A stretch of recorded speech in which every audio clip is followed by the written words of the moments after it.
what now? What is this? And he was like, this is Metallica. And I'm like, no, it's not. Like he was like, yeah, this is Metallica's second album. I was like, Metallica's that guy on the radio who's like, yeah. This is Chris Kelly from Hillhaven, and you're listening to the Chronicles of Podcast with Jamie and Tom.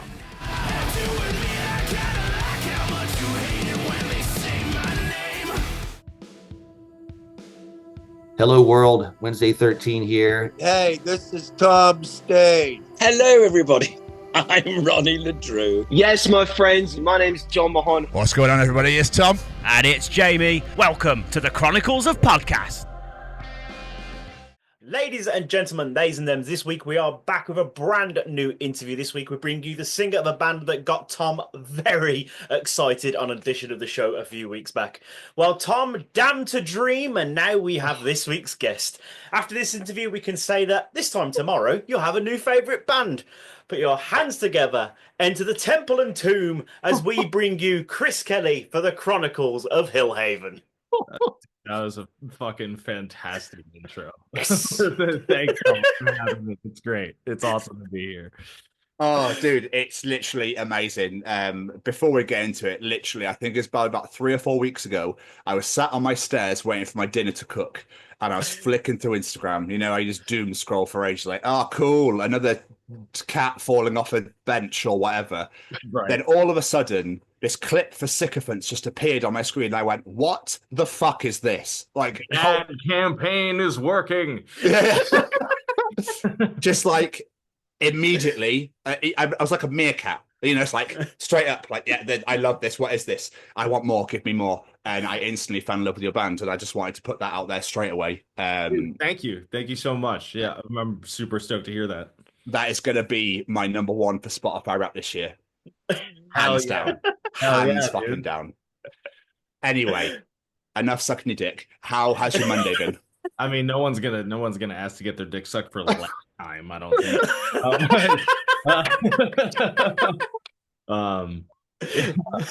Fucking have at it, homie. No, Monday's going good. I'm on. Well, the tour hasn't started yet. But I'm at the start of production rehearsals. For the gig that I play for full time. What I'll call my day job. I'm in Vienna right now. I don't know if you guys are familiar or not. I can't actually say the name of the project that I'm involved in. You can do a quick Google search and figure it out. But, yeah, I know. Yeah. So I'm at work. So today's been good. It was the second day of like production rehearsals, and things are looking good. So amazing. I was not expecting to be in Vienna though. Fucking what a country, what a city to be in. You know, dude. I wish that they put us somewhere cool. We are literally like I can't lift my laptop up, but you can see the fucking tarmac of the airport from my what? Yeah. And it's not like it's not in the city. It's like an hour, like 40 minutes outside of the city. So I was really bummed about that because like I'm a novice photographer. Like I got bit by that bug when I bought the camera to have to do my own videos for Hillhaven. I started getting super into that, and so like I was like, fuck yeah, dude, like downtime, I'm just gonna go walk around Vienna and get some dope shot, and nothing, dude. Like just like the rehearsals out in the middle of nowhere, the hotels at the airport. I'm just like sick. It's also been raining for the last couple of days since we've been here, so just like zero opportunity to do anything cool. But oh well. Welcome to Europe. Yeah. Right. So you're Vienna adjacent. Yes. Yeah. I can imagine your photos being like, this was the BA flight from UK to Italy, and at 23:46. So Chris, how we like to start these things is take them right back to the start, the days of young Master Kelly. What did you want to be when you were growing up? Has it always been music for you, or was it something completely different, like a postman? I don't know. Well, I mean, so from age like 10, it was music for sure. When I was young, like I was pretty good at drawing, and I was really interested in doing that. I actually like for a little bit thought maybe I'd do like marine biology or something like that. I fucking love like orcas are my favorite animal on the planet. I'm just fascinated by them. So like I may have wound up in that field if I didn't have the creative side, but who knows? But yeah, I shit you not, when I was 10 years old, I saw Lindsey Lohan pretend to play guitar on Freaky Friday, and I was like, that's it, that's the thing. I'm gonna do that. And then shortly after that, the movie School of Rock came out. Um, which was also very like mentally formative, and then so shortly after I got my first guitar, and then I think that next year my mom discovered that there was an actual School of Rock program that was like, I'm from Pennsylvania, and there was a School of Rock program that the movie was sort of loosely based on. They claimed it wasn't, but the guy who ran the real program was this guy named Paul Green. And if you knew Paul Green and then you look at the Jack Black character, it's like, yeah, Okay. it's there. But he started that school in Philadelphia. I lived about an hour outside of Philly, and they had just started franchising. So there was a school that was opening up in Bucks County, which is the county that I lived in, and so it was like maybe 25 minutes from my house. So my parents went and signed me up there, and so from then on, every 3 months I was doing nonstop like weekly rehearsals and lessons, and every 3 months it would end in a cover show of a different band or style of music or whatever. So I mean I was playing shows on stage from the time I was 10 years old, and by the time I was 18, through that program, actually, I had gotten to play pretty much every major stage in Philly outside of like arenas and stadiums. Like I had done all of the you guys are from the UK, so you might not be familiar, but there's it's now called Franklin Music Hall, but it used to be called the Electric Factory. There's a venue called the Trocadero, which is where Lamb of God's Philadelphia was. Um, there was Festival Pier, which it doesn't exist anymore, but was like a massive open air stage that we did a festival there once. Like, so had a really good experience with that. Just kind of getting my stage legs basically for 10 years of my nearly 10 years of my adolescence. So I was there up until I graduated high school. And then I was a show director there, or an assistant show director there, for a couple years while I was in college too. So that was a big part of my childhood. It kind of like consumed everything, and then through that met other people that I would eventually start bands with and things like that. And honestly, it's what I attribute to me having a job, um because I got very adept at learning other people's songs, and so that's been my bread and butter, has been like as a hired gun for a number of years now. So that's pretty much the reason I'm employed, I think. That's amazing, though, getting to experience that at such a young age as well, and go through it, throughout your teenage years and even up to now. I think it's phenomenal to get. A lot of people have to work and, and not that you haven't worked and grinded your way through, Chris. That's not what I'm trying to say. I get you. Yeah. It's not a lot of people don't have those kind of opportunities. I also I can't deny that I had a relatively privileged upbringing. Like there are depending on your kind of economic background and stuff like that, you might not have been able to afford a program like rock school, you know what I mean? And so unfortunately in recent years, Paul Green doesn't run the thing anymore. But there was actually literally this week like an article got released where some of the former students in what they call the All-Star program, which was like the elite players of the school. I never made it into that, by the way. Oh, but and that was something that it was Paul Green was this kind of, he was one of two like adult kind of authority figures in my life that like had that thing of like, oh, if I could just get his approval, like yeah. like my life would be. It was him, and it was my high school choir instructor or director or whatever you call him. And turns out both of those guys were like kind of monsters. Okay. Yeah, my high school choir teacher recently, within the last couple of years, got, and I did get his approval, but luckily not all of his approval.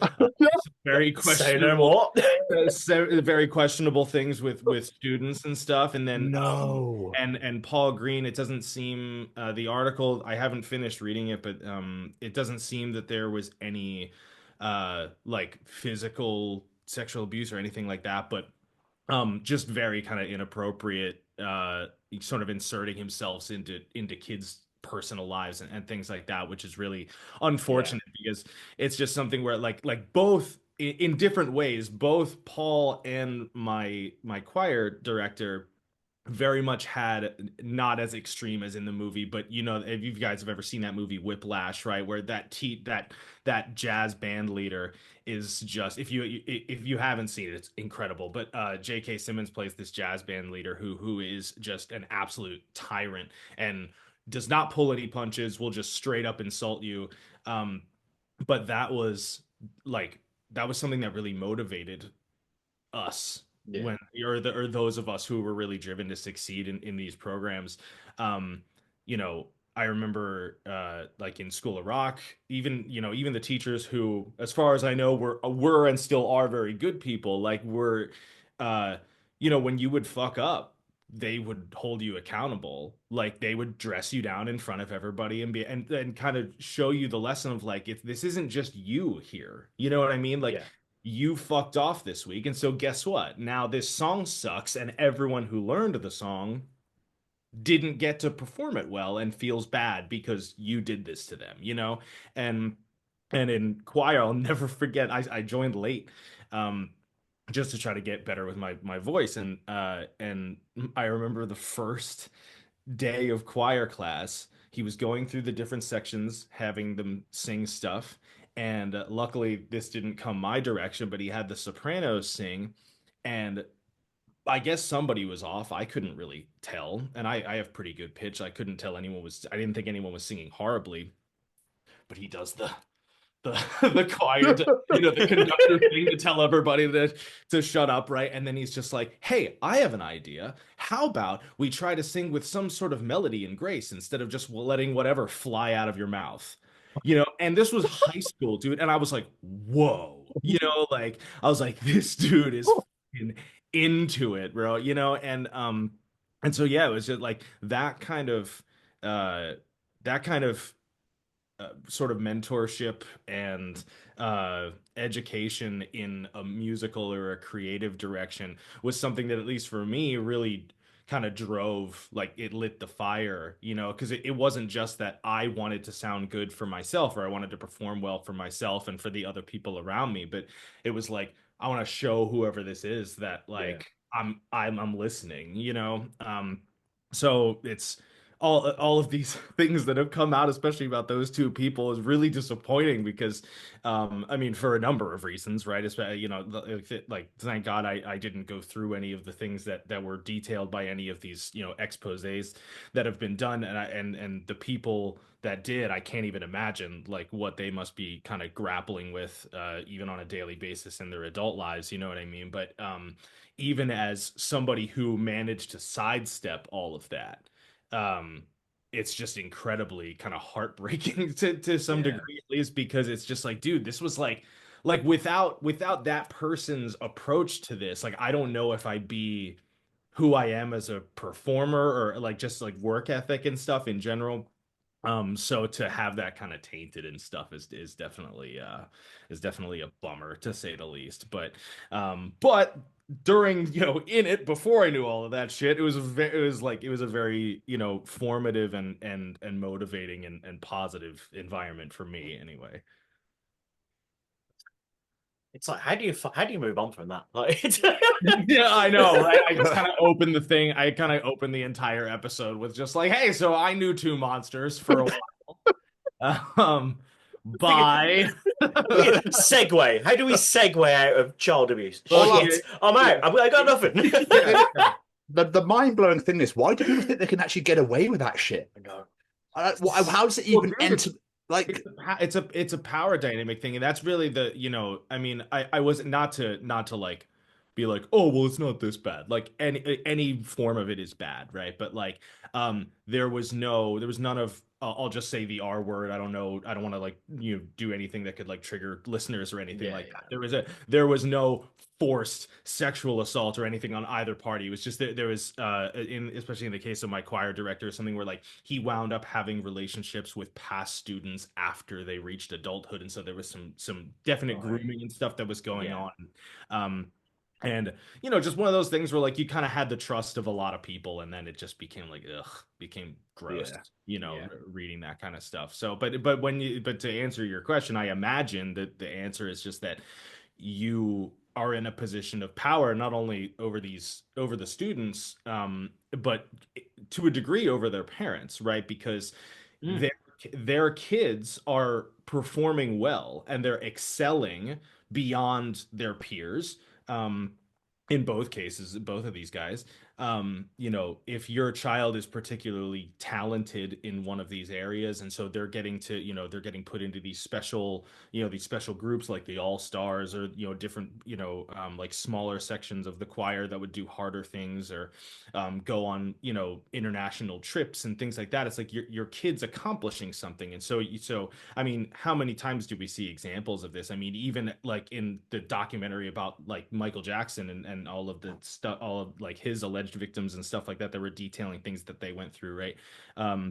Where you hear them talking about it, and like they were kids, their parents were on the tour, and you're like, dude, what the fuck are you thinking? Like, how you know what I mean? Like, how could you not see this? But it's like, but people do get blinders on, you know what I mean? Because like so many good things are happening, and basically unless your kid comes to you and says like, this person just did or said this really horrible thing to me, like what reason do you have to think about it? You know what I mean? So Yeah. it's definitely a shame, but that dynamic, for people that have ill intent has worked in a lot of cases, unfortunately. Yeah, disgusting. Yeah. Absolutely disgusting behavior. Anyway, let's move on Thanks from for that. being here.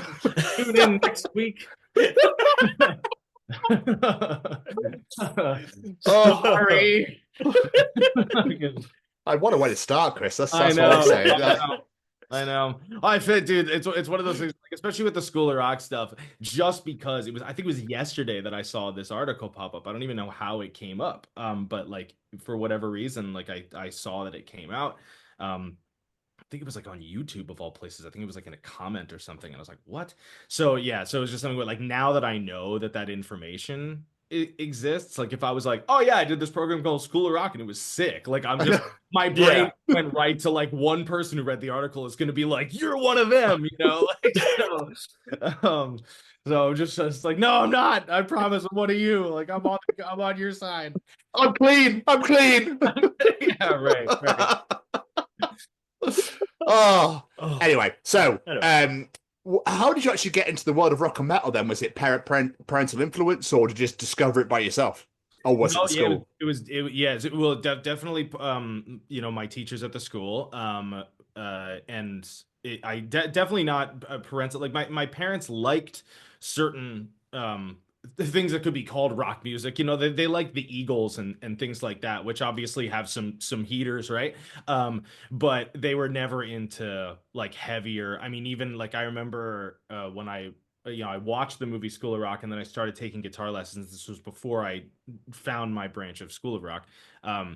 And my guitar player was this like hippie dude, bunch of dreads and whatever, and he was talking about Hendrix and things like that, and obviously they had talked about that in the movie, so I'm like, all right, I gotta see what this Jimi Hendrix dude is about.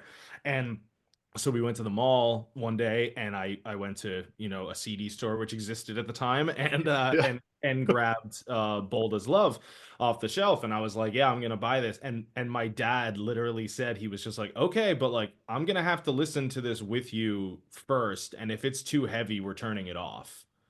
My dad didn't even realize what Jimi Hendrix actually sounded like. You know what I mean? Like he had just heard about the influence that this guy had, and I assume about like the Woodstock stories and things like that, and just kind of made his own image of what Jimi Hendrix was like in his head. So that knowing what that record sounds like now, it's funny to think back. That, it's like it's as if I was a 10-year-old buying a Cannibal Corpse record, you know what I mean? Like but yeah, so like that's where it started, was definitely like movie influences, and then like getting into like classic rock and stuff, because before that it was whatever was on the radio, like Blink and Green Day, and some more mainstream Metallica stuff. But as far as metal is concerned, I remember one season in School of Rock we had to do there were two shows that were coming up, One was a Led Zeppelin show, and the other was a classic metal show. And like all the other kids, I was like, Zeppelin, like that's what I'm gonna do, right? And I went to my lesson that week, and my teacher sat me down. His name was Chris Shepard, and I forever adore that man. He was like, dude, you're gonna be really mad at me. And I was like, what? And he was like, I need you to do the classic metal show. And I was like, oh, dude, like, come on, man. Like haven't I done well enough? Whatever, like feeling kind of entitled at, what was it, 14. And he was like, no, he was like, yeah, you have. And that's the thing. Like, everyone wants to do Zeppelin. I need people who can play. Like this stuff can be really hard, and I only have like a handful of students that I know can handle this stuff. Like Zeppelin doesn't cap out at quite the same level on guitar. Like that's kind of a drummer's and a vocalist thing and a bass player. Like Jimmy Page, to put it very crudely, like Jimmy Page is kind of like the worst guy in the band. You know what I mean? Like and he's just like, dude, like he was like, if you can just do this show for me, I will give you whatever you want next season. And I was like, dude, whatever. Okay. And he goes, all right, this is the first song that you're gonna have to learn. And he turned on Creeping Death. And I was like, what now? What is this? And he was like, this is Metallica. And I'm like, no, it's not. Like he was like, yeah, this is Metallica's second album. I was like, Metallica's that guy on the radio who's like, yeah, because the first Metallica song I heard was "I Disappear," the song that they did for Mission Impossible. Yeah. Which now I think that song is sick. Great song, but yeah, that song also has like the most, like, if you were going to do a cartoon rendition of a James Hetfield impression, like you might use that song. You know what I mean? Like the verses literally start with him going, yeah, yeah, yeah. So I had a completely different idea of what Metallica was. And so so the riff kicks in, he's telling me that this guy's playing with all downstrokes, like he's not doing alternate picking or whatever. And I'm like, wait, what? Like, I don't even know how to do that. And then it gets to the solo, and I was like, he's not doing that with downstrokes too, and he's like, no, you could do alternates for this one, but yeah, that was, and I shit you not, like the second that we finished playing that song, it was like tunnel vision. Like I was like, Zeppelin who, Yeah. And so from that point on, it was every show, like when there was a heavier option to do, like I was like, please put me in that. And they were happy to do that because the skill level required to play some of this stuff was a little bit higher. So it gave me a challenge, and it gave them some songs that sounded good.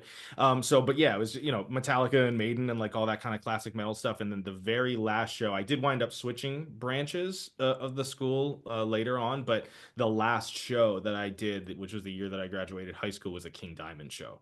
So it was all like, it was all metal all the time, to the point where if I was there was one season where I was put in a Frank Zappa show, and like now I'm still not like the biggest fan of it, just because it gets like super weird, but I can really appreciate it for what it is now, and see like live performances of like, when Steve Vai was their guitar player, and and Chad Wackerman drumming, and like all, like just the sheer musicianship and kind of like creative genius behind it. I can appreciate it very easily now.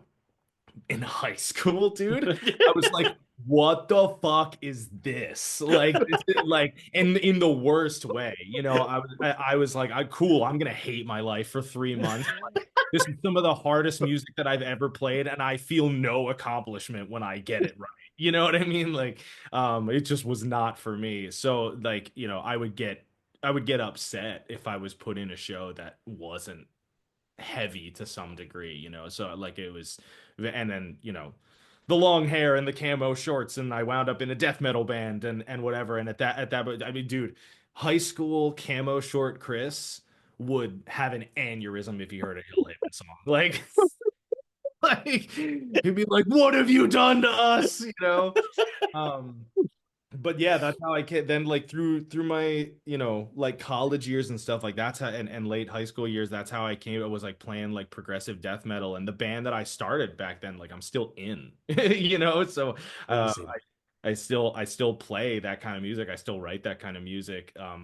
Very very technical, very physically demanding and whatever. Like the band's called Illustrium, and it's like anytime we haven't played live in quite a while, but anytime we do, or even if we have to do a music video where I have to mime the songs, like I'm like, okay, like like I wrote this to the absolute like limit of my ability. This is gonna suck. Um, but yeah, that was my like this from the second I heard Creeping Death, that was it. Like it was just heavy and complicated and fast and whatever.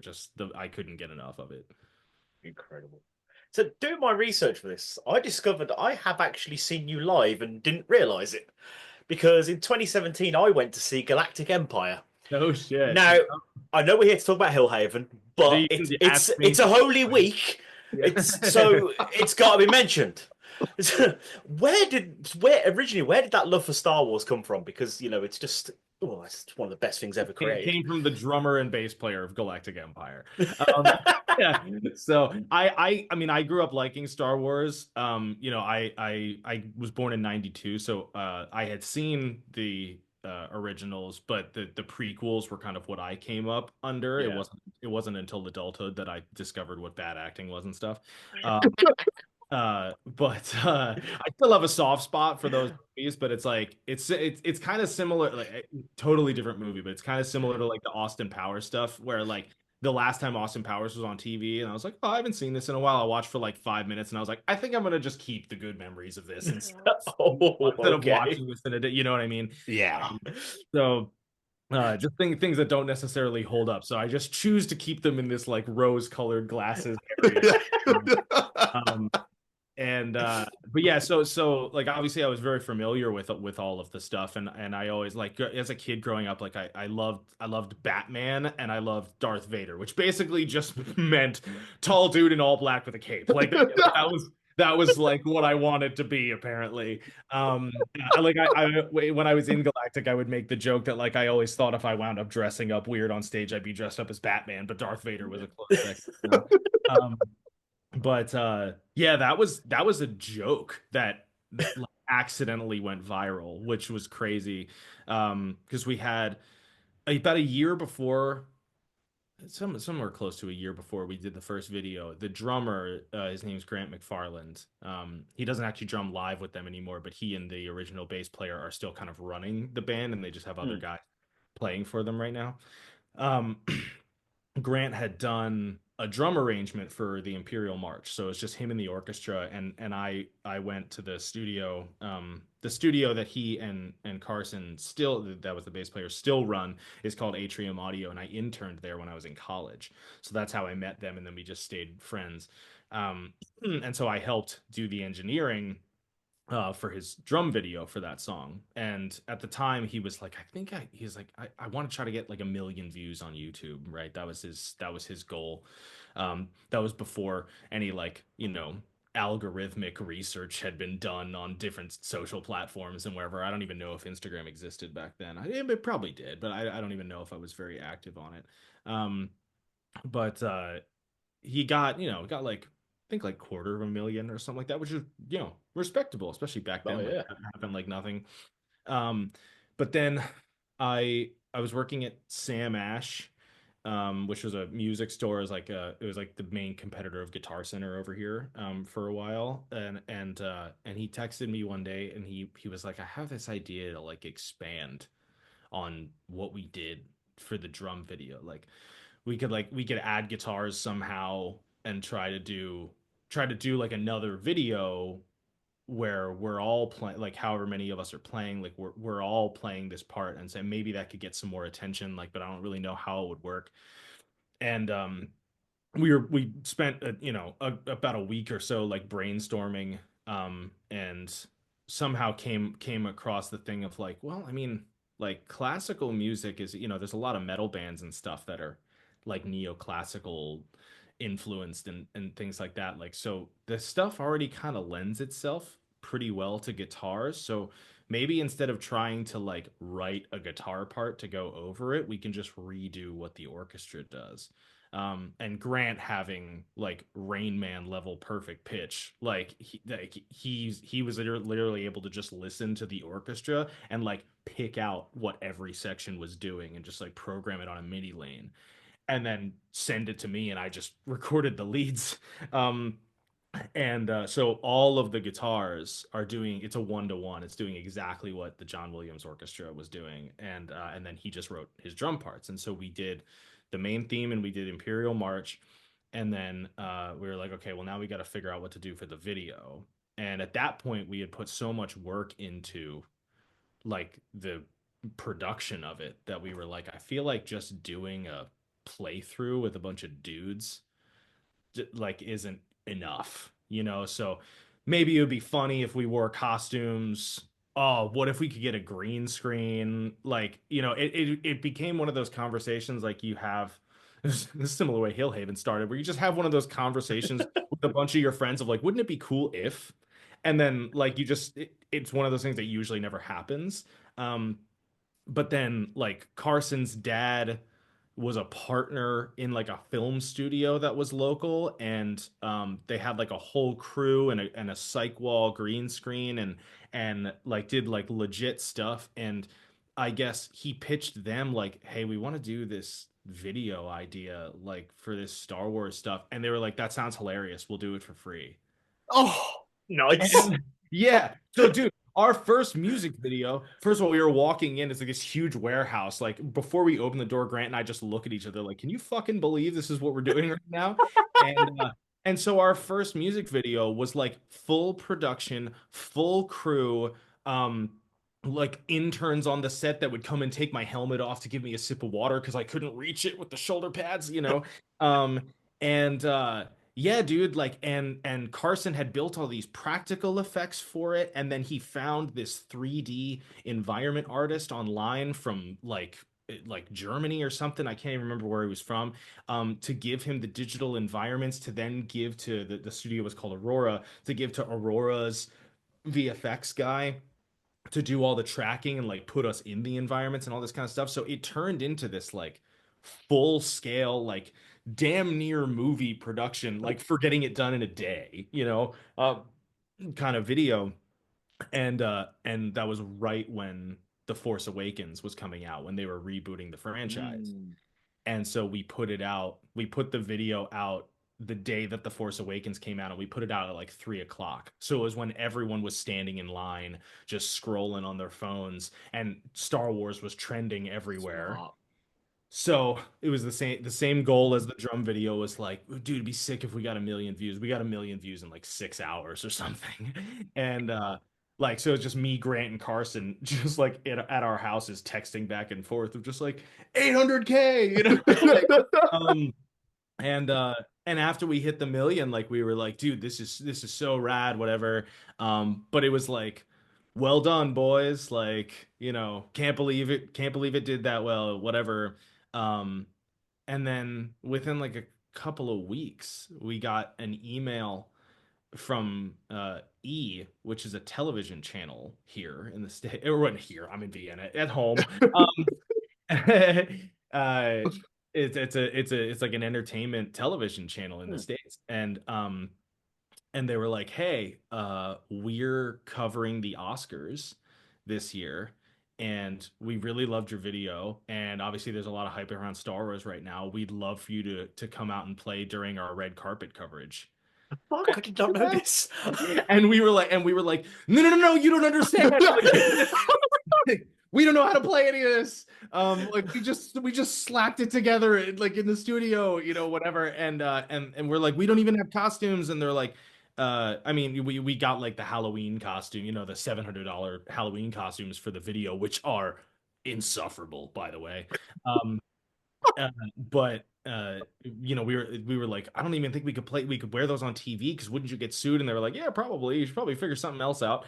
But they were like, you know, well, you don't have to do it, but like, we'll pay for your travel, we'll pay for your lodging, we'll give you a stipend while you're out here, and you'll get to play on national television or not.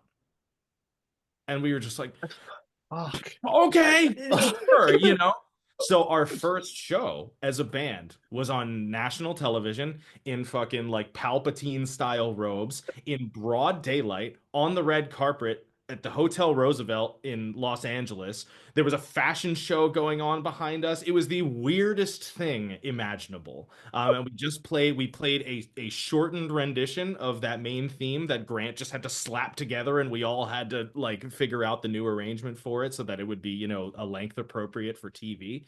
Um, and then out there, we wound up, you know, meeting the guy who would eventually become our booking agent. His name's Dave Shapiro. If you've seen a Beartooth show or in a Day to Remember show or an August Burns Red show, he's the guy that booked it, you know. So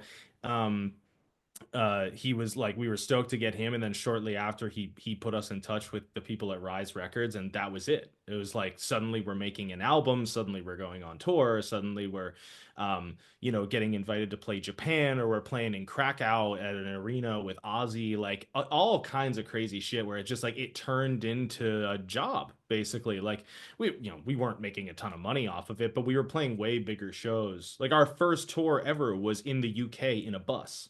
That doesn't happen. No. You know what I mean? Like, so it was a fucking wild time. And then, I mean, the reason I have the gig that I have now is because we got invited to open for the artist that I play for. And after that show, the management was just like, so, like, Yeah, you that's want to for us insane. instead? You know what I mean? Like, yeah, dude, it's wild. So yeah, that's the, you know, that is the most abridged version, as long as it was about Galactic Empire, man. Yeah, it's like, you know, unfortunately the fan base kind of ruined the franchise for me during that period of time. Like I do still watch some of the new shows that they put out, and I just enjoy them for what they are. Like everyone hated The Acolyte. I didn't hate it because I liked it. Yeah, I wasn't going in looking for anything. I wasn't looking for like some feat of cinema or something like that. I was just like, lightsabers, give me the lightsabers. That's all I wanted. But yeah, but because I was Vader, I was the one doing 99% of the interviews, right? And we would tell them, like, anybody who would request an interview, we would say, hey, you got a few options. You can either just interview me, Chris, and it can be in person or in writing or whatever you want. If you want an in-character response, it either needs to be in writing, or we need to be able to make a video. Like, it can't be live, because we need to think about what these characters that like these sort of like parody characters that we've created to prevent us from getting sued would say, how they would respond. And I need to do the voiceovers and add all the effects and all kinds of stuff, because I was doing the Vader voices too. So we would tell them, like, there's a lot that goes into like interviewing the character. You can just interview the person if you want, but like if you want the character, it has to be under these like specific things. They would all say okay, and then most of them would just completely ignore it. So I'd be at a festival somewhere, some dude with a notepad would be there, and his first question would be like, what's your plans for the rebel scum, or how's Palpatine, or whatever. And I'm just like, I'm not fucking Darth Vader, dude. Like, I don't have an answer for this stuff, you know? And then, you know, people would ask me like, oh, what'd you think of The Last Jedi or whatever? And I'd be like, oh, I thought it was good. And they were like, really? I thought it was trash. I was just like, dude, I don't care. Yeah. I don't care. Like, there's like, so I was, you know, for like 5 years, just tagged in everything Star Wars, and you know, so all the flame wars on Facebook, and just people going at one another, and you know, getting actors to quit their entire career because they didn't like their role in a movie and shit like that. And I was just like, dude, this place is poison. Like, I can't do it. So, you know, it took me a while to recover on the support side of things. But no, I mean, like, definitely like an overall very, very positive experience, especially, I mean, it gave me my career more or less, you know. I've always said wrestling and Star Wars, the worst things about them are the fans. Right? Yeah. You know, the start of that band sounds like it was in a teen movie where the teens had a really hilariously funny idea that exploded into this actually huge, big fuck off thing. Yeah. They're like, fuck, we can't do that. Yeah, it was literally like the plot of like every like Judd Apatow era. It's not bad there. Like, oh shit, we built Rome in a day, you know. Um, yeah, definitely. It was just kind of flying by the seat of our pants for 4 or 5 years. I don't even remember how long it was, but yeah, because I think I finally left the band in 2019, and we had launched the first video in 2015. Yeah, so 4 years or 3 years and change. Good run. Good run. Yeah, yeah, for Yeah, sure. And exactly. they're still playing, they're still touring and doing stuff, and they have different costumes now because they've started opening up the repertoire to like other movies and stuff. But yeah, like they're still out there killing it. It's just I got another job offer and I got kids and stuff. You know what I mean? So like I can't just be out with everybody all the time. No. Nah, just being in Vienna right now in a hotel by the airport. Right? Yeah. Vienna adjacent. Yeah, yeah. All right, sorry. I have time to be Vienna adjacent. So, Hillhaven, you mentioned Hillhaven accidentally all came together, as did it. So how did Hillhaven come to be? So the original lineup that we launched with last year was myself, Ricky Armelino, who people might know from Ice Nine Kills, and then Maddie Madiro and Jimmy Bennett, who people know from Ashes to New. Yeah. We have just recently announced a new lineup, which, just to put any suspicions to bed, there's no drama, there's no like this guy got fired or this guy quit. Yeah. Never. Like, first of all, those dudes are doing way too big things for me to like fire them from anything. You know what I mean? Like everybody's still friends. It's just like when you launch something with 5 people with really busy schedules, like inevitably there's going to be some conflicts, and it just happened a little bit quicker than we thought it would. So the more serious this project gets, and it's my baby at the end of the day, so it's just like I gotta keep on keeping on, they gotta keep on keeping on. Everything's cool, it's all love, you know what I mean? But I had written a song for another band that I was producing and sort of playing for at the time.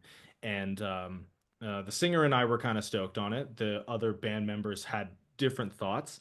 And so it just wound up being that I was like, okay, well, I'll just hang on to the song and y'all can do your thing, whatever. And I sent the song to Maddie, and I said, like, hey, I didn't really even know what I was looking for, but I was just like, do you know anybody who might be interested in this, whether that's like a label or a band or an agent or whatever. I don't even know. Just like whether it's somebody who would fund a project for this song, or somebody who would buy the song to use as their own, or whatever it was.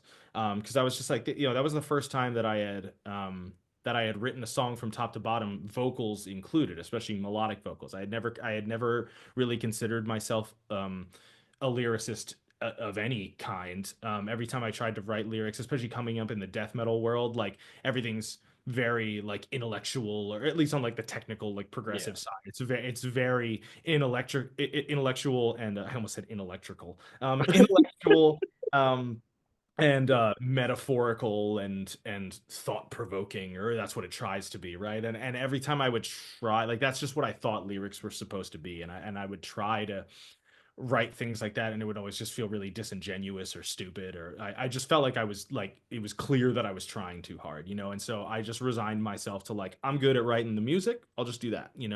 But this was the first time that, like, from top to bottom, I just kind of had ideas going, and the song wound up being about being a new father and getting to watch your kids be the ones to sort of lead the way at some point.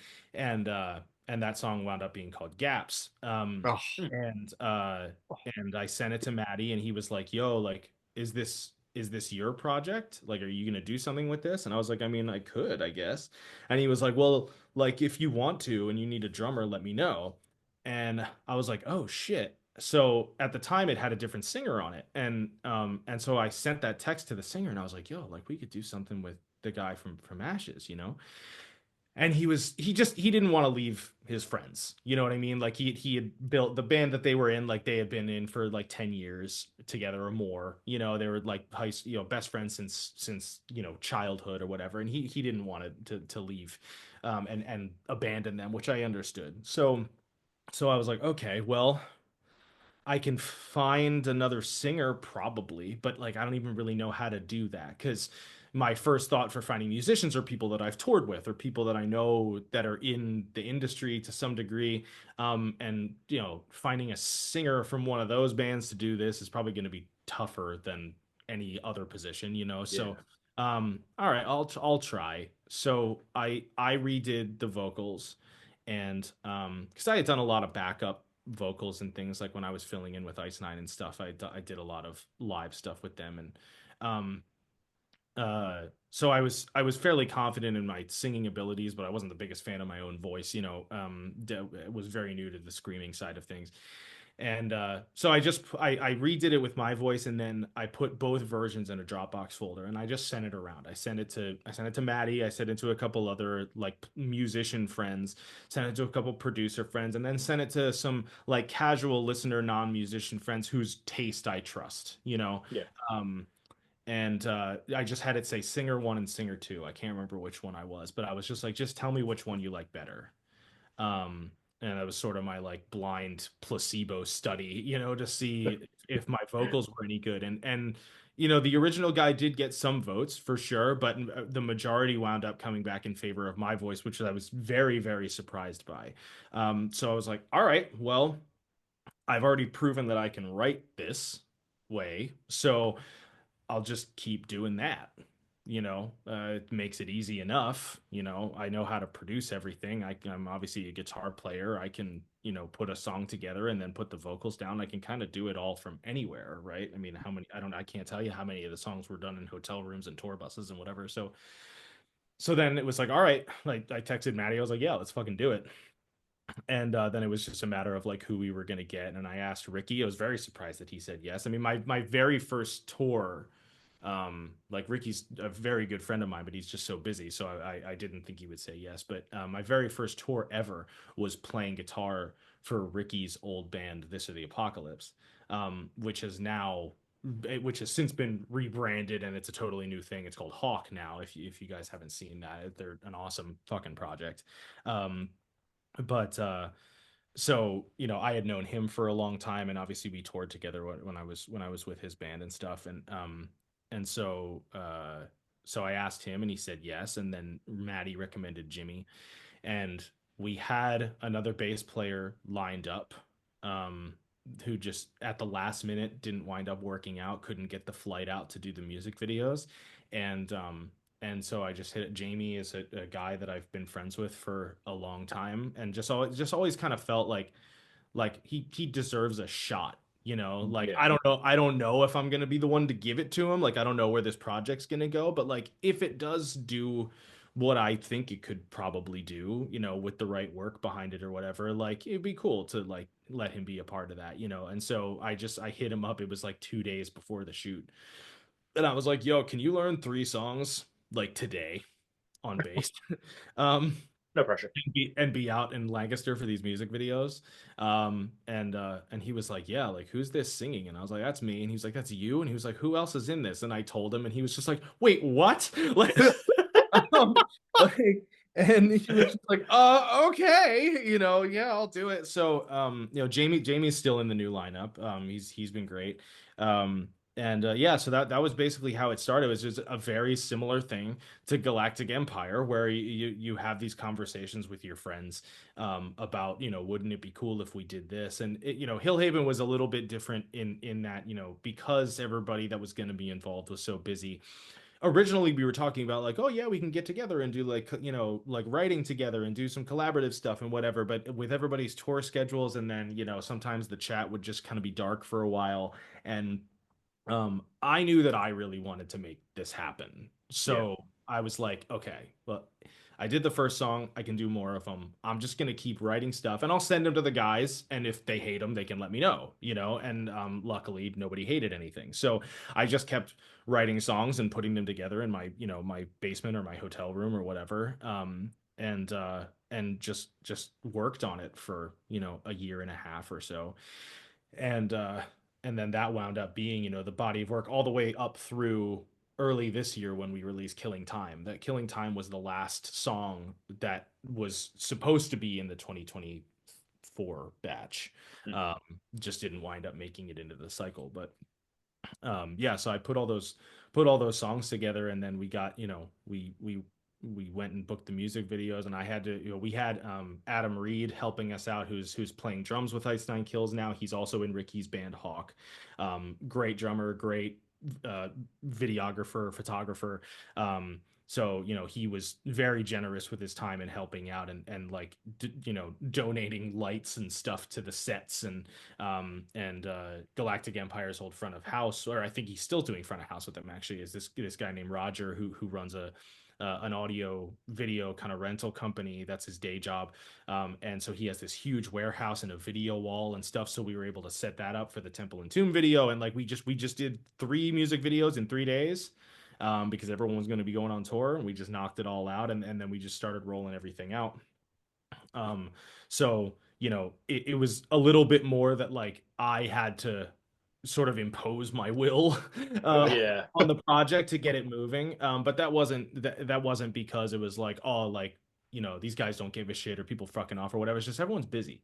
You know what I mean? So it became clear to me that like I'm gonna have to kind of be the one steering the ship, and if anybody has any objections, we can talk about it, but otherwise I'm just going to kind of give him the plan, and it went well enough. I mean, you hit us up almost a year later, from that song. So it was definitely like the reaction that we've garnered thus far is, it wasn't necessarily that I was expecting to get like completely rejected, but it's the internet. I was definitely expecting more hate than we've gotten, didn't get a single negative comment from the first show that we did at the end of last year. Haven't seen a ton of like the worst comment is somebody like, I didn't really like the video so much on something, you know what I mean? Like, it's just, I saw that. Yeah. Well, the very first, when we put out Damn to Dream, the first song, that was just a video that I did in like my hotel room and stuff, and because I knew we weren't going to be dropping music videos right away, I wanted to kind of build up to it a little bit, and so it was just me and then like lyrics flashing across the screen, and yes, somebody left a comment where they were like, I really love the song. I can't wait for a full music video at some point. I can't really get down with the face thing. And I'm just like, this is my only face. Like, like get the Darth Vader helmet back out. Jesus. Yeah, right. But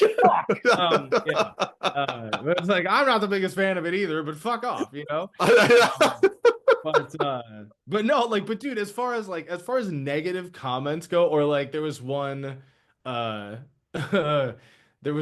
comment where like somebody was like, this is what the metal scene needed or whatever, and then immediately under that they were like, no, it's not.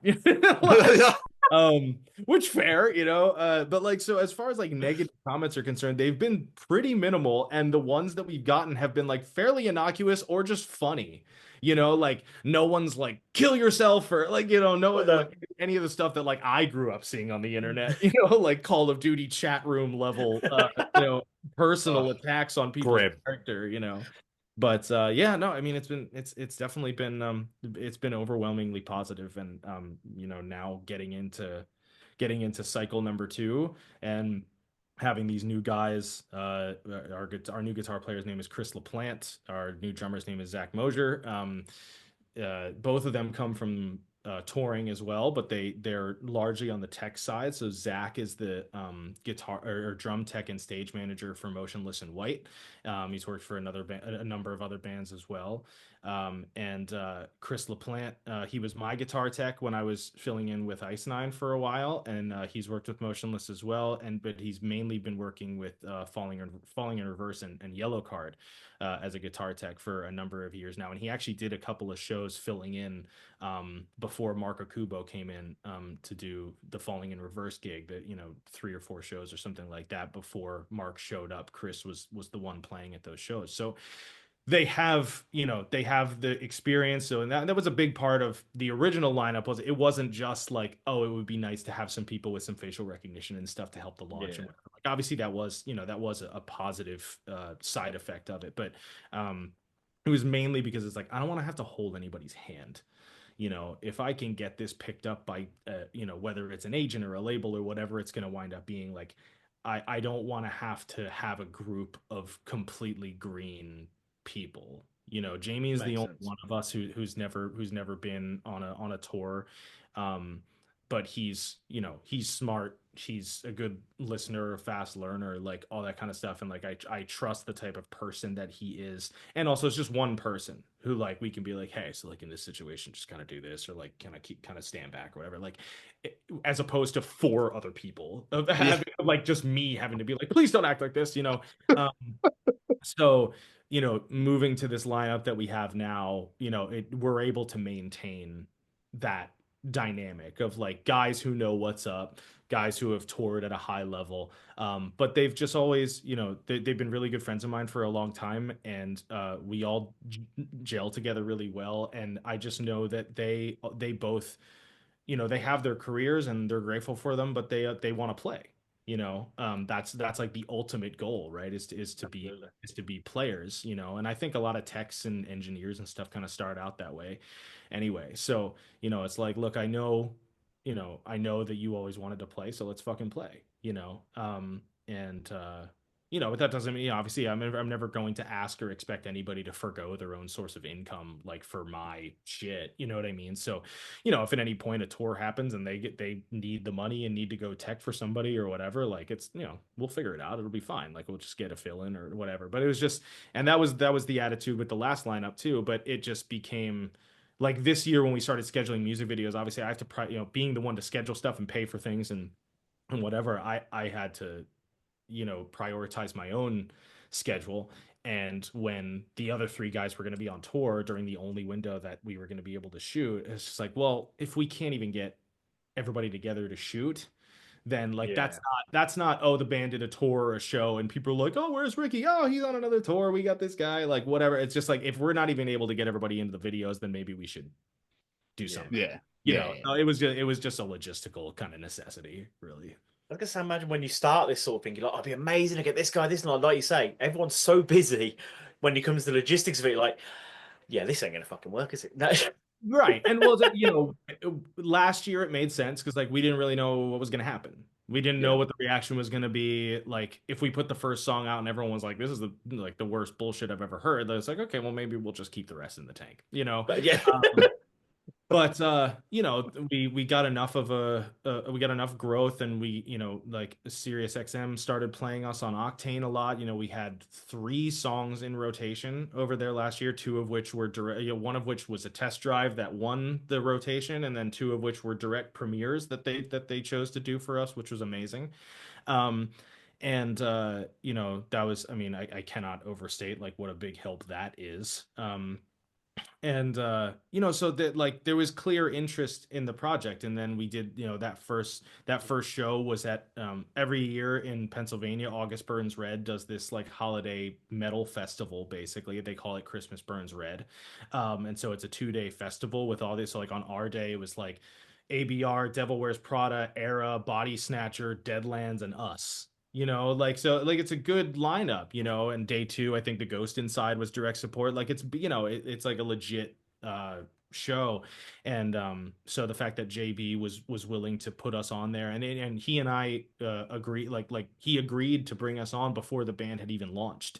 You know, I just told him what was going to be happening, and I was trying to find like a good way to debut the band to kind of add some legitimacy to it. And he was like, yeah, I think this would be great. So like he was amazing, and an awesome sort of resource when I had questions about things, you know, of how to run stuff. And yeah, so it was like it became clear to me fairly quickly that like, okay, it's not just me, like it's not just me writing stuff and being like, this is great, I did it, you know.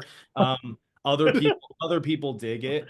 And so like I want to try to see it through. I want to do what we can. And you know, we wound up getting hooked up with our booking agent, which, you know, his job has been difficult, and not only because we're a new band, but because up until now there's been a lot of people with busy schedules and stuff like that. So trying to coordinate that would have been tough.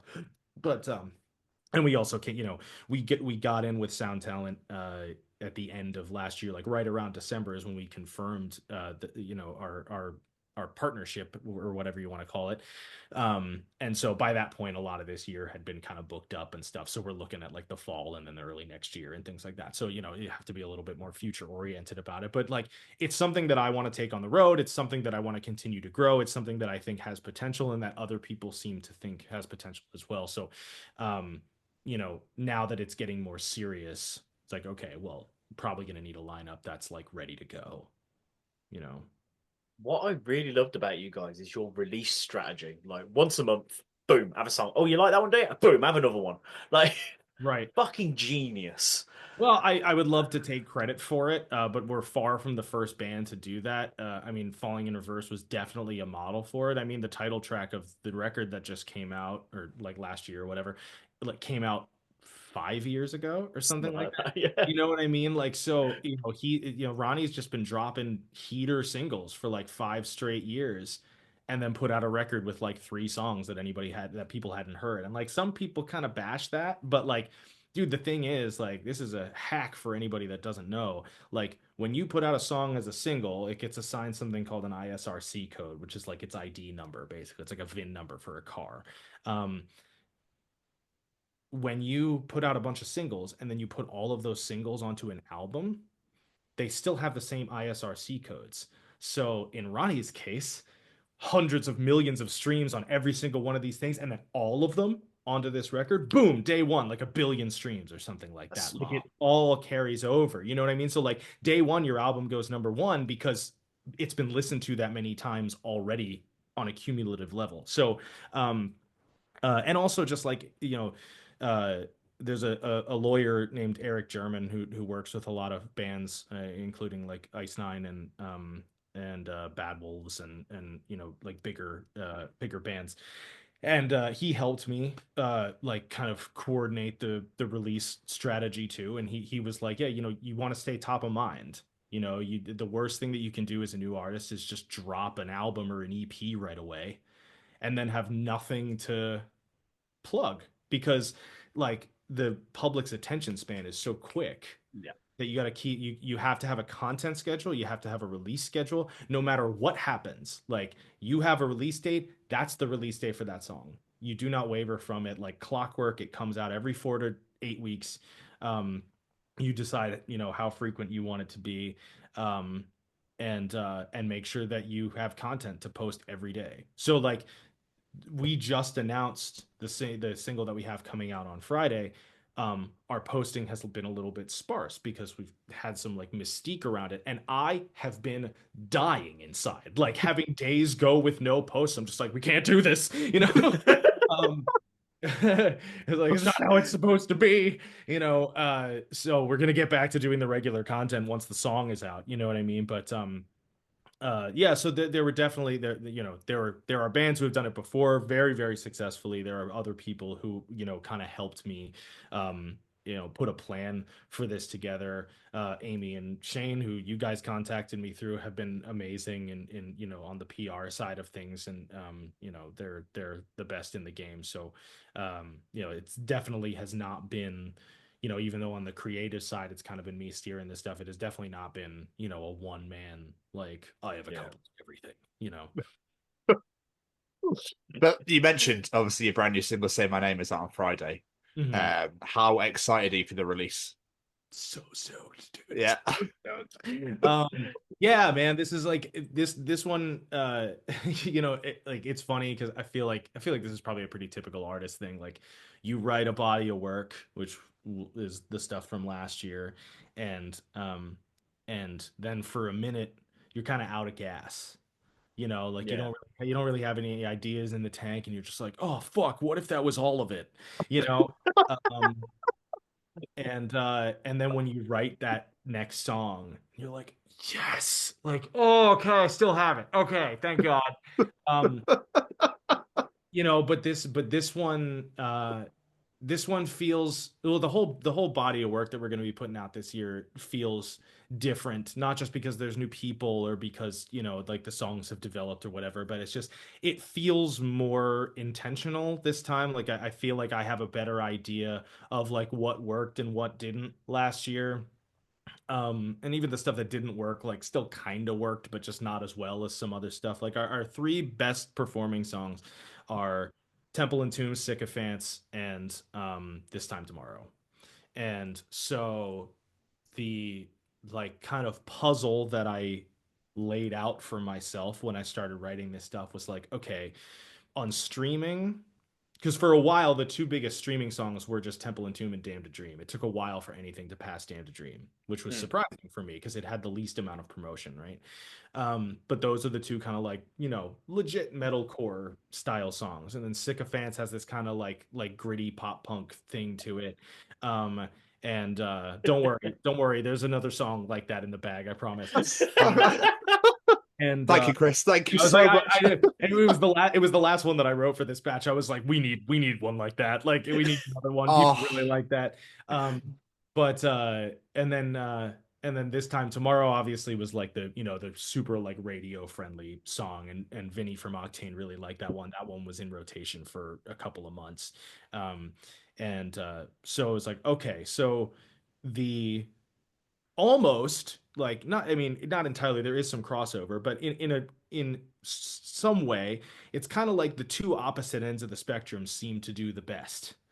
The really heavy, angry, depressing stuff really connected over here on the streaming side, and then the really accessible stuff connected on like the radio side and YouTube and all that kind of stuff. YouTube, I never thought that our biggest following would be on YouTube. That doesn't make any sense to me because YouTube is notoriously very difficult to break, and I still wouldn't consider us having broken YouTube, but I think we have just shy of 6,000 followers on Instagram, and we have almost 14 on YouTube. You know what I mean? So I'm definitely surprised at how that performs, and I think Octane is a big part of that.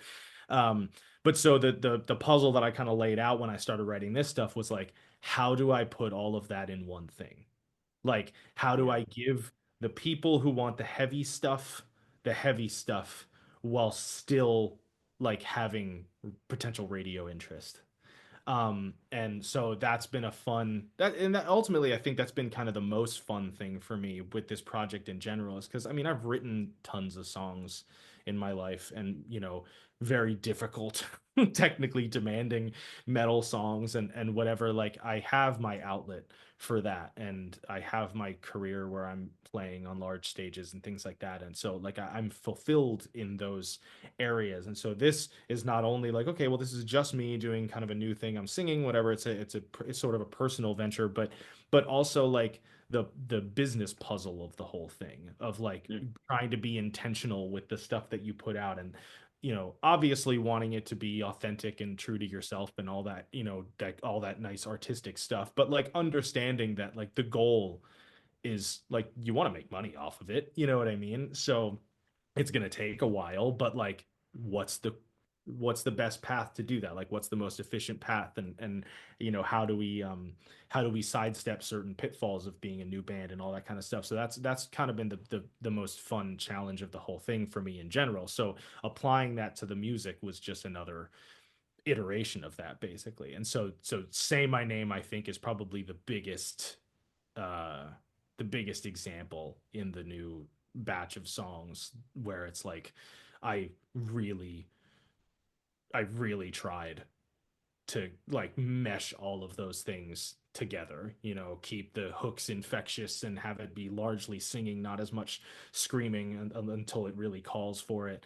I was really I was studying a lot of bands, Bring Me being one of them, not necessarily stylistically, but just in that, especially in like the newest stuff that they've been putting out, like it's very clear that Ollie and any whatever producer he's been working with, and Jordan when he was in the band, like every part is like a hook. You know what I mean? Yeah. Like the verse could kind of be a chorus on its own. You know what I mean? Like it's not just like, okay, we wrote the hook and now let's throw the verses in there. It's like there is like attention to detail on every single part. And so that was like, Say My Name was the first song that I wrote for this batch, and that's where I like really kind of put all that energy, and I'm really, really stoked on how it came out, and really excited about how the video looks, and like the guys are really stoked about it. And so I have a good feeling about it for sure. Oh, so excited. I'm excited. Yeah, So I can't wait to hear it. I'm getting like giddy little, you know what I mean? Like the inside sort of thing. Right, Like, right. because I've literally been going back. I struggled to like pick favorites, if you know what I mean. Because Sure. all of your songs sound so, they have their own like life form. They're just so different from each other. So Mhm. like I absolutely loved every single one. I actually really struggled to go, oh, I prefer this one over this because of this reason. I mean, obviously, Sycophants is very much my domain. Is very much where I will listen to. Like Sure. I want to break shit, beat the crap out of people. I want to go nuts. I love it. You want to feel happy while you're doing it. Yes. Yeah. I feel you. Literally. Yeah, and well, then but that is, I really appreciate that you brought that up about like all the songs kind of having their own identity. I Yeah. do think that there is sort of a clearer direction that the band is taking in this new stuff, but at the same time, like, and again, not necessarily one to one on a stylistic level, but like A Day to Remember has been kind of a North Star for me. Just in terms of like, it's not that like, oh, like I want to do pop punk stuff too or whatever. It's just that I want to be able to allow myself the freedom to like, if I want to write a song that sounds like this, I'm going to do it, you know? Yeah. And I'm going to try to make it the best that it can be. And I'm going to try to make it sound, I'm going to try to, make it just as it feels right. And just trust that because it's me writing it, it will find its way in with the other stuff. Yeah. And I think, I mean, that band especially has probably been the biggest example of that over the last 20 years of just like, they'll put out a song and half the fan base will be like, this is the best song ever, and half the fan base will be like, this is trash, and then the next song it flops. So it's just over. Yeah, of course. But nobody stops going to the shows. Exactly. They all go because they're like, all right, well, like one side's like, well, I got to sit through LeBron, but at least they'll play fucking something off of Homesick. You know what I mean? Exactly. Whatever. But then there's people that are there because they're like, I hope they play LeBron. You know what I mean? So, like that's the goal, right? Is like you get to do kind of whatever you want and it appeals to the largest amount of people possible, but it doesn't feel like you have an identity crisis. You know what I mean? Like that's a sweet spot that not a lot of people get to get to reach. And I certainly don't, my band is not anywhere near as big as A Day to Remember. We are very much in our infancy still. So I don't mean to be like, and I have achieved this thing that people can't get to. But like that's just the aim. You know what I mean? Yeah. That's what I would like for my career to culminate in, that like for people to be able to kind of say things like you've said of just like, I love that all of your songs kind of have their own style and whatever, like, because variety is cool. Exactly. And it's meant to be brought A Day to Remember because they're my favorite band in the world. So do you know what I mean? So it's like but I appreciate like they also have everything. It's all different, and obviously, like you say, half the people hate it, half the people love it, but will then swap over. But I feel like Hillhaven are on the way, and like I'm gonna put you. Do you know what I mean? For me, like again, I'm gonna bring Sycophants up again, but like literally, I immediately went, Day to Remember. This is definitely my sort of thing. Stick it straight in the playlist. Let's get it. That for me, it's like I'm going to be following you for a very long time. Put it that way. I appreciate that, man. Thank you. Yeah, and that song especially, I've been very pleasantly surprised with. Like I always thought it was a good song, and it has like the attitude behind it and stuff that a song of that style kind of demands. But I think the real thing, like aside from the song itself, that because I noticed that on social media specifically, that song seemed to perform the best, and I think it's because the video had so much movement in it, and like me doing stupid shit like winking at the camera, and the guys rocking around on office chairs. It kind of reels you in right away. You know what I mean? So that like I'm really glad that we just decided to, because I remember the day that we were shooting that song, and I told the guys like, I just want this to be like, I can't remember the word that I used, but like I was kind of going off of like the MCR I'm Not Okay kind of vibe, where it's just the dudes kind of going nuts and they're kind of in close quarters and it's a little bit uncomfortable and it's this kind of like wide angle in a small room kind of vibe, and like we need to move a lot. There needs to be a lot of attitude. Like this is the personality song, and so like when they started saying of just like, would it be too stupid if I was like standing on a chair? I'm like, nothing is too stupid. Like if you want to stop playing and take a drink of something, or like there's a quick thing where like Jimmy's got his guitar on his shoulder and he's violin, I was like, dude, this is a music video, and like, the part where like I accidentally ripped the mic cable out of Yeah. the mic and it stopped. You know what I mean? Like, I loved all that shit. Like, it was just like, this is supposed to be fun. Like, this video has to be fun, and it has to be energetic and like, get people stoked on it. And I'm really happy that we managed to achieve that, especially since I had never edited videos before. So putting all of that footage together and like assembling the videos, because I had no money to pay anybody. I'm happy that one's hit to a degree. No one fell off the chairs, did they? No. Okay, good. I was gonna say. Yeah, we were particularly worried about Ricky because he was dealing with a lot of shoulder pain and stuff during that video and whatever. And I was like, yeah, if you get hurt, I don't have insurance, like, Yeah. Spencer knocking at the door with his fucking massive machete, like it's on a stage show, Chris, but not anymore. Yeah, right. But yeah, no, I mean, that whole I'm really happy with how that first rollout went, but I feel we did 3 more music videos for this new stuff, and hopefully we'll get to do some more for the stuff that's coming out. And I mean, but just either way, I'm really stoked to finally be getting it out there, because all year so far I've just been kind of chomping at the bit of like, okay, what can we put out? Because that's part of the reason why we were doing the 4-week thing, is because like the Spotify monthly listeners refreshes. So for like after 30 days, it kind of dips down for a little bit and then starts going back up a little bit. And then, but if you don't release anything, it doesn't go back up quite as high and whatever. And like my stupid numbers brain, I'm just like, no, like, so like, you're gonna put out Killing Time, and then it was like, I don't have anything to put out the month after that. What do I do? Fucking Owl City. Okay, we're doing. So I'm just gonna mention that, yeah. Yeah, I blame Bring Me for that, because they put out Wonderwall, right? And so I was like, what's another song that like everyone in high school was like, that's gay, like, and I was like, that one, so, and I mean, I love doing that cover. It's a great song.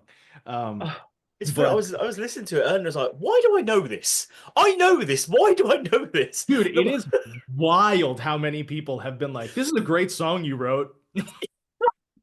Thanks, guys. Yeah. Shit. Yeah, I'm like, this song made one dude a millionaire like 15 years ago, like so it is pretty hilarious how many people have not known that it wasn't our song, you know what I mean? But we got all the licensing stuff in order, so they can think whatever they want. He'll keep getting whatever money. That's all that matters. Yeah, right. We are in the clear legally. Oh, fucking phenomenal. What I like to ask is, if people are listening to this, like, obviously they want to check out the band, they like the sound of you, they're like, yeah, I'm gonna go check out some of this stuff. Give them some support. Normally I say, look, what's 1 or 2 songs to check out, but there's only 11 out there. Go listen to all of them. It's simple as that. Sure. What we'll ask is, what's a starting point? What would you start with to give people a real feel for what Hillhaven are about? I mean, honestly, Sycophants is a good one. Those, like I mentioned, those top 3 songs, Temple and Tomb, Sycophants, This Time Tomorrow. That's kind of the whole. I would maybe throw Gaps in there too, just because that kind of has a sort of active rock vibe. But yeah, those top 3 I think are probably the best kind of resume of like, here's everything that we're capable of, so you can probably expect it to be somewhere within this spectrum of music, or style or whatever. Fucking phenomenal.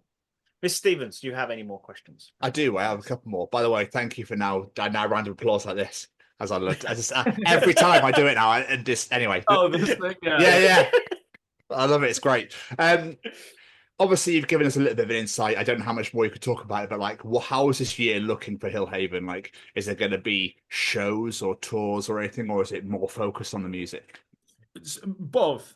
So like, there's a number of irons in the fire when it comes to the live side of things. Obviously, like I have a fairly busy touring schedule until the fall. Oh wow, okay. and I have to fulfill those commitments. So we're mainly focusing on like trying to get, maybe a tour or two if we can fit it in at the end of the year, most likely one if we can, if we can find the right one. But mainly looking at next year as far Okay. as the live stuff is concerned. There are some things that I can't talk about in terms Of of course. potential conversations and things like that. But Yeah.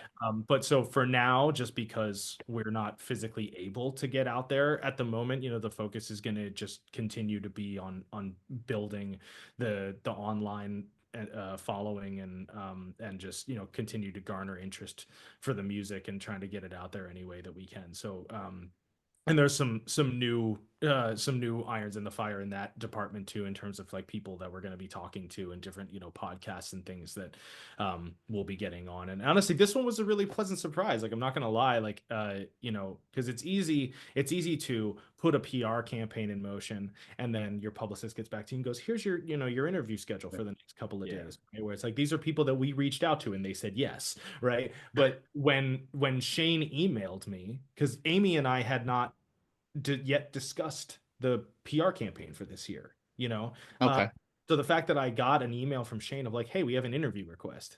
Like, I was like, really? Like, I don't care who it is. That's cool. There's a guy in Britain that really wants to suck your dick for an hour and a half. And I will happily oblige. Yeah. Make no mistake, there is no living artist that doesn't have some form of narcissism somewhere in here. No, yeah, but it was definitely like it was a nice pick me up for sure. Like, because I'd say like I have no illusions that they're going to be like Joe Rogan called, but just to hear that like anybody is like, oh, like somebody heard the band and reached out and they want to talk, like that's cool. You know what I mean? Like that means something's working. So I'm so fucking happy I did, Chris, because this has been fucking amazing. I'm not gonna lie, this has been so. I can't believe it's been almost an hour and a half already. I know. Yeah, I can talk a lot. My bad. No, good. We like that. We like that. We love it. So, I have one last thing to ask before I do let you go and actually enjoy the rest of your evening. Which is when you first started this, this conversation of, I like this song. Does anybody want it? Oh, I'll do it myself, and form this band. Like, did you ever think that this is what would have happened with all of this going on, with everything you've had in your life so far as well, with Galactic Empire, doing for Ice Nine, the School of Rock stuff, everything? Not really. I've had a couple of fleeting things in the past of being like, I think it'd be cool to sing for something that sounds like X, Yeah. Band that I'm into at the time or whatever, and I'd be like, oh damn, I wish I wrote this song, kind of shit. And like I've always known that I can sing, but there are certain, I feel like a lot of people have trouble with the sound of their own voice, especially at first. Like, even if other people like it, it can be kind of tough for you to hear your own voice. And to start trying to put, I think that's why Sycophants is still a special thing for me, and was kind of like a big influential thing in terms of the new material, even if stuff sounds a lot different. Is that like that was the song where I like really tried to put some charisma into my voice, because like if you can't tell by the way that I talk, like I just said, I mean, I was like what they used to call a grammar Nazi on Facebook. If somebody was like, you're way off, but it was like YOUR. I'm like, I'm off what? Or like my way off what? So I pronounce things correctly as often as possible, and I have a generally decent vocabulary and whatever. So like singing in a rock band doesn't necessarily require that.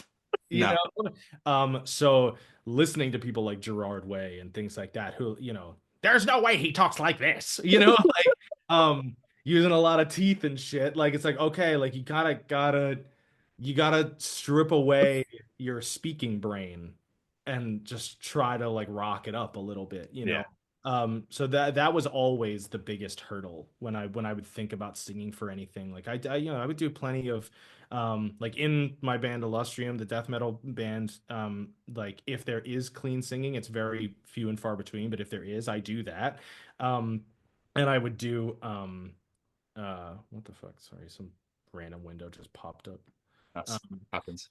And I would do, harmonies and stuff because I have a pretty decent range. So a lot of times with other bands that I was playing for, I could do like higher harmonies or things like that, and I can kind of lay tracks down pretty quick because my pitch is pretty solid. So like that kind of stuff I was confident in. But as far as like being a front man, I just never really saw myself in the frontman capacity because I had always been a guitar player, and my main source of confidence both as a player and as a writer was in that area of things, in the instrumental side. Like I wrote some songs on the last From Ashes to New record, but I only did the instrumental. I didn't really contribute much to the vocal side of things, and that was kind of where I was happy staying because that was my comfort zone, but I'm definitely happy that it turned out this way. It forced me out of my comfort zone. And now the biggest challenge is just managing my ego. So we'll see how it goes. Yeah, so nobody compliment me too hard. But yeah, no, it's so yeah. Ultimately, I didn't really consider this much of an option as far as my career was concerned. But I'm really excited about it now because it's just. It's something that I get to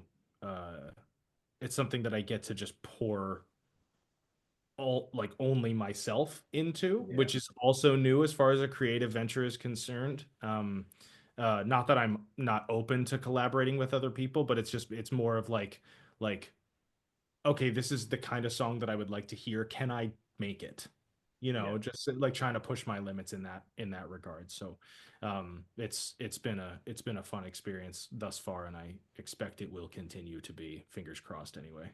Yeah, I mean, they always say to never neglect the balls, Chris, and I think that Hillhaven is going to be fucking flying, and I'm so excited to see where you guys go, and I'm really excited for you. Plus, meeting you for the past hour and a half, you're a fucking legend as well. Dude, where are you guys in the UK? I'm in London. Jamie's in Birmingham. Okay, I'll be in London at the end of the month. So if y'all want to hang out, I'm down. I'm 150 million% down. Yeah. Do you have my Did they give you my email and stuff or no? I don't think. No, I think it was just through Shane. Yeah. Okay. So yeah, I'll just have Shane pass along my contact info. Okay. Yeah. If you guys, I think I'm gonna have a day off or something in London or whatever. So yeah. Count me in. Okay. You guys seem like a good hang. Oh, thanks, mate. Appreciate that. I taught you how to change your name on Zoom, so fucking hell. It didn't change, dude. See, it still says it's gone back because you edited it on the thing. I think when it comes up on the main screen, you can do it on the main. I don't fucking know. It asks at the start, like, what do you want to be called? So okay, I gotta stop just hitting enter. yeah, basically, yeah. My fault. But seriously, dude, this has been so much fun, and I really appreciate you taking the time out. I know you're a fucking busy boy right now, obviously doing what you're doing at the moment out in Europe. So, and I hope you manage to get back to your family soon as well. Yeah, it's going to be a long stint. Over the next 4 months, I have cumulatively 2 weeks at home, so that part sucks for sure. Oh, dude. But comes with the gig, you know what I mean? I'm paying the bills, and I'm grateful for that. Not a lot of people get to do this, so that's not lost on me. But yeah, I really appreciate you guys having me on. It really has been a blast. Like you guys are very easy to talk to, which is not the case for everybody. Yeah. There are some interviews that I did last year where I had some people text me of like, "You look like you don't want to be here in this interview," and I'm like, "Because I didn't, dude. It was awful." But this has been a very fun and easy conversation. So I appreciate y'all as well. Not at all, man. Not at all. Two things before we let you go. Mm. Plugs, social medias, websites. Where can people check you out in the world? Yeah, so Hillhaven on Spotify, obviously. As far as socials, Instagram is at Hillhaven Official. I think TikTok is at Hillhaven Band. Something happened with that. I think originally when we made the TikTok, I I had Jamie, because I'm not super active on social media anymore, but I had Jamie convert my personal TikTok into the band's TikTok because I had a decent amount of followers. But the reason I had a decent amount of followers is because I made a stupid video ranting about the wild thornberries one day. So yeah, it's still up there. You can go find me on Oh my TikTok. God. I haven't made a video since. As if we couldn't love you anymore. My work here is done. Yeah, because that video got like 1 million hits and I got like 30,000 followers, and I was like, I don't understand this platform, and I just stopped using it. So the algorithm thinks that I'm like an internet comedian. So when I transferred it to the band account, and I was like, oh, like it already has a good following, like this will be good. No, it was like shadow banned because the algorithm is like, you're not a band. Like what, like the people who follow you didn't follow you for this reason, so we're not going to push it to them. You know what I mean? Yeah. So then when we had to make a new account just for the band, Hillhaven Official had technically been taken, even though I had undone that. You know what I mean? Like, so TikTok is Hillhaven Band. Instagram and Threads are the same. I think it's Hillhaven Official on X, if anyone's still using that. And Facebook, I think, also is Hillhaven Band. It wouldn't let me just use Hillhaven. I'm not really sure why, but you know, who needs Facebook anymore anyway? Exactly. And Hillhaven Official on YouTube as well. So the platforms where it says Hillhaven Official are the ones that we like actually try with our content. The other stuff is just like, yeah, put it there too. But yeah, that should be everything. And then and we do have a merch store with a company called Cold Cuts Merch that's based in Pennsylvania. That is I think it's just coldcutsmerch.com/Hillhaven. I don't know, but if you just Google Cold Cuts Merch and Hillhaven, it'll take you to the page. We don't have a ton of merch available right now. We're working on some new designs for the new stuff, but I think we have like 4 or 5 shirt designs on there and they're all like made to, you know, they're all like print to order basically. So like, you know, we don't have to keep stock or anything like that. Like you don't have to worry about a shirt being in stock. If there's one that you like and you want to buy it, you can buy it. So yeah, I think that's everything. And then Say My Name comes out on Friday, May 9th. We're recording this on Monday, May 5th. So I don't know when the episode's going to come out, but drops same day. Same day. Fantastic. Okay, cool. So I was going to say if it's already out, go listen to it. But yeah, so it'll be out on Friday. The music video is coming out as well. It will be playing somewhere else a little bit before that. That will be announced tomorrow. There will be a few different locations that you can hear the song, but Spotify and YouTube and all that normal stuff will be active on Friday. Incredible.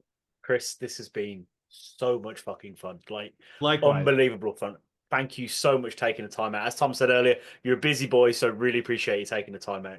Not at all, man. This is, night off. My work day was over. Had no issue.